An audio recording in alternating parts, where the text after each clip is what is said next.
Le monde actuel est en train de vivre sa richesse loin de Dieu. Lorsque nous devenons intelligents, c'est pour dire que Dieu n'existe pas. Lorsque nous devenons riches, c'est pour dire que les riches ne vont pas à l'église. Lorsque nous avons l'onction, nous voulons devenir les dieux de l'église, dominer sur les autres. Nous sommes comme incapables d'avoir la richesse de Dieu et les bénédictions du Père et de rester dans la maison du Père, à côté du Père.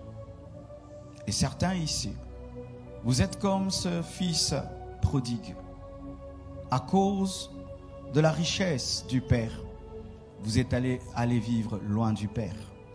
Certains, c'est votre beauté. Tu es tellement une très belle femme que tu vis dans l'impudicité. Tu es tellement un beau garçon que tu vis dans l'impudicité.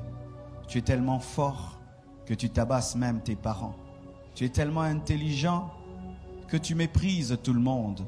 Tu es tellement riche que tu méprises tout le monde. À cause de ce que Dieu t'a donné, tu es allé loin de Dieu. Et d'autres, ce sont des chrétiens. Ce sont des chrétiens qui, un jour Dieu les a bénis, mais ils étaient immatures. La bénédiction les a éloignés de Dieu. Lorsque tu n'avais pas une télévision, tu priais. Maintenant que tu as une télévision, tu ne pries pas. Lorsque tu avais un téléphone bizarre, tu avais le temps pour Dieu. Maintenant que tu as un iPhone X, je ne sais pas combien, tu n'as plus le temps pour Dieu. Lorsque ta vie allait mal, tu étais spirituel, tu étais près de Dieu. Mais bizarrement, depuis que Dieu a essayé de te bénir, à te donner une partie, une simple partie de ton héritage, tu es allé loin de lui. Ainsi, mes frères et sœurs, le fils prodigue peut être un païen, le fils prodigue peut être un chrétien. Le fils prodigue peut représenter l'humanité, le fils prodigue peut te représenter. Lorsque tu vas en Europe, tu comprendras mieux ce que je dis. Ils ont tout, mais ils ont chassé Dieu. Ils ont des belles maisons, ils ont des belles voitures, ils ont toute la technologie du monde, mais c'est là que tu vas retrouver des hommes qui disent que Dieu n'existe pas, que Dieu n'existe pas, que Dieu n'existe pas.